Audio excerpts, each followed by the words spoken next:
Là, on arrive à un moment vraiment intéressant auquel on est régulièrement confronté à Mediapart. C'est quand les pièces du puzzle commencent à s'accumuler et qu'on voit vraiment apparaître tous les leviers d'une affaire.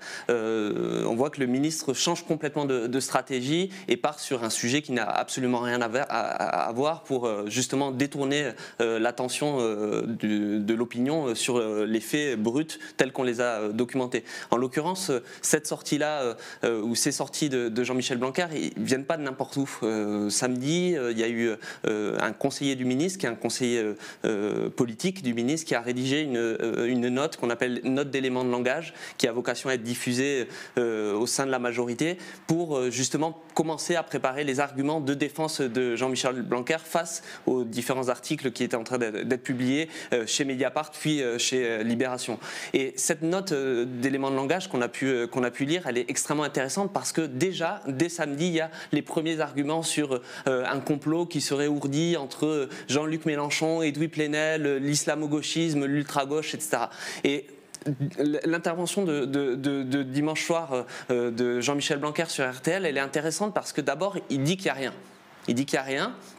Ce qui est quand même surprenant, parce que moi, 2 semaines avant, j'avais eu le ministère qui me disait « Écoutez, tout ça est gravissime si c'est avéré, on va ouvrir une enquête, si besoin, on va demander à rembourser les fonds. » Le syndicat lui-même s'était engagé, a commencé à s'engager à rembourser une partie de l'argent, 5 000 euros sur 65 000, et la subvention 2020 a d'ores et déjà été suspendue. Donc évidemment, ça ne veut pas dire qu'il n'y a rien.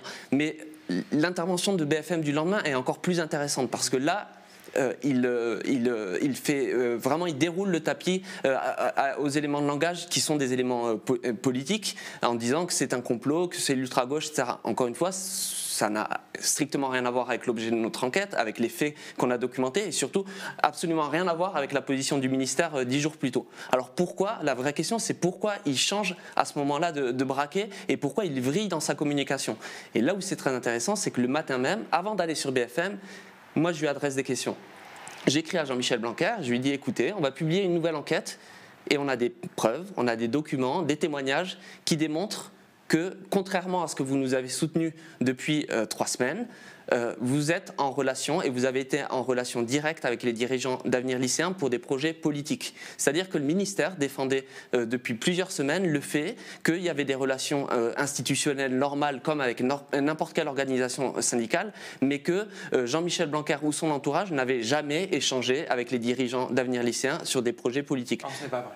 On avait les preuves du contraire et donc j'ai interrogé évidemment Jean-Michel Blanquer pour connaître ses explications et plutôt que de me répondre, il est allé demander la parole à BFM et là il a complètement changé d'axe de défense en nous attaquant d'un coup politiquement et finalement en tournant le dos à ce que son propre ministère nous expliquait quelques semaines auparavant. Et ce mensonge-là sur ces relations politiques, c'est aujourd'hui la clé de l'affaire. Parce que le fil rouge et l'interrogation, la seule interrogation qui vaille dans cette affaire, c'est pourquoi le ministère a mis sous le tapis des alertes dont il avait fait l'objet sur des possibles malversations au sein d'un syndicat qui lui était favorable. C'est la seule question aujourd'hui qui est au cœur de cette affaire, c'est la seule question à laquelle Jean-Michel Blanquer ne répond pas. Aujourd'hui encore, il a répondu aux questions au gouvernement, à 3 questions des communistes, socialistes et de la droite sur cette affaire. Il n'a jamais expliqué pourquoi, malgré les alertes, le ministère n'avait